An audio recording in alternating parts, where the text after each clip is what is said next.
দুইটা ম্যাচের এই জয়ের এই পার্টনারশিপের সিক্রেটটা যদি বলতেন। না, সত্যি কথা বলতে আমাদের বলাররা যখন খুব ভালো বল করে এরকম একটা টোটাল দেয় তখন কিন্তু অত বেশি প্রেশার থাকে না।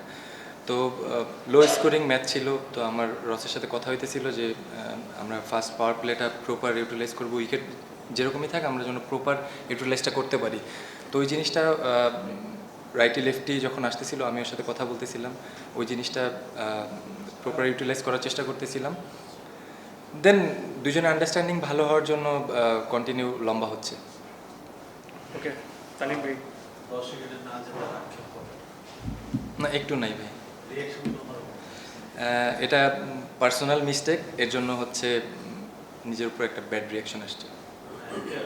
যেটা বললেন আর কি, চেস করতে কি একটু ব্যাটিংটা ইজি হচ্ছে কিনা না, উইকেট কিন্তু ইজি ছিল না। ফার্স্ট ইনিংসের তুলনায় চিন্তা করতে গেলে ডেফিনেটলি একটু ইজি ছিল। ফার্স্ট ইনিংসে কিন্তু বল খুবই গ্রিপ করতেছিল, তো সেকেন্ড ইনিংসেও কিছু বল হোল্ড করতেছিল। তো ওইটার সাথেই বারে বারে আমি পার্টনারের সাথে ওইটাই কথা বলতেছিলাম যে কিছু বল স্কিডেই জোরে আসতেছে, কিছু বল হোল্ড করে আসতেছে। তো ওই জিনিসটা জাস্ট অ্যাডজাস্ট করার চেষ্টা করছি। ওকে, তালিম ভাই। টুর্নামেন্টের একদিন আগে যেটা হলো ওভারশিপ চেঞ্জ করতেন, ওটা পেছনে ফেলে আসছেন, ওখান থেকে তিনটা ম্যাচ জিতলেন, টেবিল টপার হলেন, আজকে নিচে পারফর্ম করলেন, হাউস দ্য ফিলিং টোটাল কিছুটা সাম আপ করেন। এই যে এখন বললেন, এখনই মাথায় আসলো যে টেবিল টপার টুর্নামেন্টের আগে এগুলি যখন যখন শেষ হয়েছে তখনই ব্রেন থেকে আউট হয়ে গেছে। জাস্ট কনসেন্ট্রেশন অনলি এই টুর্নামেন্টে ছিল, ফার্স্ট ম্যাচে ছিল। তো আমি চেষ্টা করছি যেন ফার্স্ট ম্যাচ থেকে যেন আমার যেটা আমি যেভাবে প্রিপেয়ার্ড হয়েছি ওইভাবে যেন ওয়েল মেনটেন করে যেন ডেলিভার করতে পারি। টু বি অনেস্ট এগুলি মাথায় ছিল না। টিমের মুডটাকে যদি বলতেন যে না, টু বি অনেস্ট আমাদের টিমের জেল এখন খুবই ভালো আছে, তো এটা জাস্ট কন্টিনিউ করতে হবে। সুজন। হ্যাঁ, অনেকটা সিমিলার প্রশ্ন। আপনি যখন আসছিলেন দেখুন গ্যালারি থেকে কমিউনিটি বলে আসলে সবাই আওয়াজ করতেছে। তো টুর্নামেন্ট শুরুর আগে যে ঘটনাটা ঘটলো, এরপর বিসিবি টেক ওভার নিল, এরপরে কি মানে আপনারা বেশি মেন্টালি রিলিফ কিনা মানে টিমটা নিয়ে, বা এখন মনে হচ্ছে কিনা যে খুব গ্রেট ফাইন্ডে খেলা যাচ্ছে? না, সত্যি কথা বলতে ওই সেম অ্যান্সারটাই কিন্তু মানে যখন ওই জিনিসটা হ্যান্ড ওভার হয়ে গেছে বা কি হয়েছে না হয়েছে বা গ্যালারি থেকে কি বলছে এগুলি সত্যি কথা মাথায় নিয়ে কিন্তু ক্রিকেট খেলা যায় না। যখন আপনি অ্যাজ এ প্রফেশনাল ক্রিকেটার এইসব জিনিস চিন্তা করে কিন্তু আপনি কখনো ভালো ডেলিভার করতে পারবেন না। তো এইসব জিনিস ব্যাক অফ মাইন্ডে থাকেই না, আমার পার্সোনালি থাকে না, আদার্সদেরটা বলতে পারবো না। বাট আমি আমার জায়গা থেকে চেষ্টা করছি আমার যেগুলি প্ল্যান ছিল ওই প্ল্যান ওয়াইজ জন্য ডেলিভারি করতে পারি, এগুলি যেন এই জিনিসগুলি যেন আমি কোনোভাবে ইম্প্যাক্ট না ফেলে আমাকে। ওকে, ওই রসিকডানের ব্যাটিং আপনার জন্য কতটা সুবিধা হয়? বেশ ফ্রি ফ্লোয়িং, একটু রুমিও খেলে, মানে ম্যানিপুলেট করে ক্রিস্টা, মানে কোন জিনিসটা মনে হচ্ছে যে স্ট্যান্ড আউট করে? আমার কাছে ফিল হয়েছে যখন মানে ও সিচুয়েশনটা বুঝতে পারতেছে যে আমি কি মাইন্ডে আছি, যখন ও দেখতেছে আমি ওভার এক্সাইটেড, আমি এখন বড় শটে যাবো, ও তখন এসে কিন্তু আমাকে হোল্ড করতেছে যে মেয়েটা এখন দরকার নেই। তো আমি আবার ওই জিনিসটা ওর সাথে শেয়ার করতেছি, যখন লেফটি দেখতেছি বল যখন হোল্ড করতেছে আমি বলছি যে তুমি আমারে টেক ওভার করো। এই জিনিসগুলি ওর মতন ব্যাটসম্যানটা যখন নন স্ট্রাইকারে থাকে তখন আপনার জন্য ব্যাটিং করতে ইজি হয়। তো ডেফিনেটলি আমার জন্য ইজি হচ্ছে, আমিও চেষ্টা করতেছি ওর প্রপার ফিডব্যাক দেওয়ার জন্য। আপনি কি একটু সারপ্রাইজ যে ওই কন্ডিশনে বেশ দুটো ভালো ইনিংস খেললেন?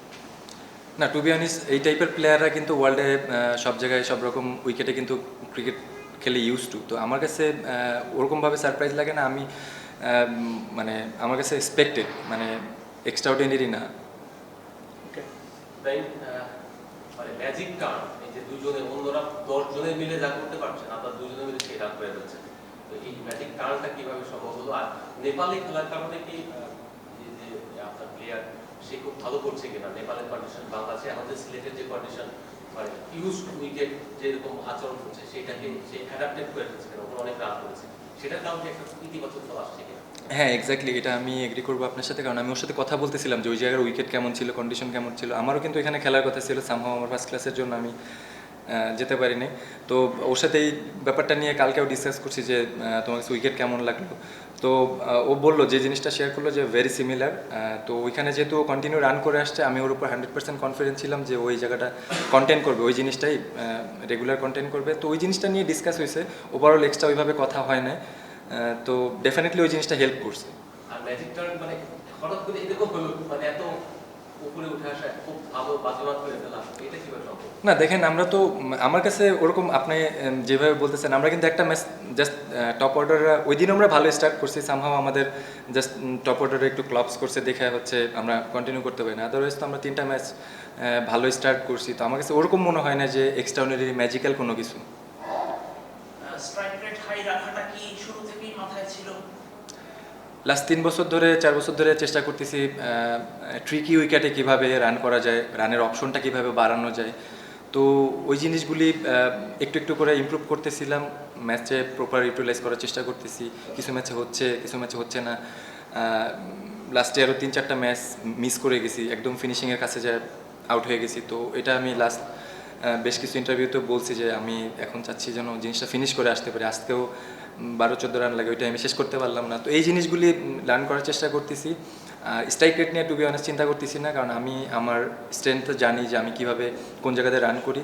তো ওই জিনিসগুলি just day by day improve করার চেষ্টা করতেছি। ভাই, আমাদের ক্রিকেটের অন্যতম বড় প্রাণ কিন্তু আমাদের সাধারণ দর্শকরা না থাকলে তো আমাদের ক্রিকেট এই জায়গায় আসে না।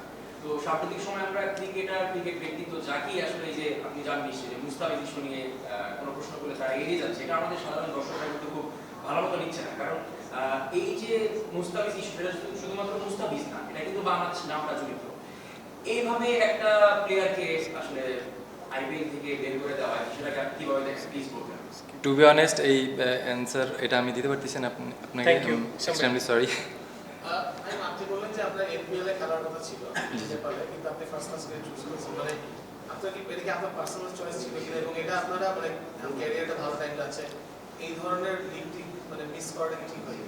না, টু বি অনেস্ট ওই যে ডিলটা প্রপার হচ্ছে, যখন ফার্স্টে আমার বিপিএলটা শেষ হয়েছে তখন একটা রকমের ডিল ছিল। দেন যখন ইনস্ট্যান্ট একদম ওরা আমার ফার্স্ট ক্লাস টুর্নামেন্ট চলতেছে, আমার ফার্স্ট ক্লাসেও তো টি20 ক্রিকেটই হয়েছে, তো আমার কাছে যেহেতু ওভারঅল লেনদেনটা ম্যাচ করে নাই, দ্যাটস আমি এটা চুজ করছি। বাট বোর্ড আমাকে বলছে যে তুমি ডিসাইড করতে পারো, সমস্যা নেই যদি আউটসাইড হয়। Thank you everyone. Thank you ভাই।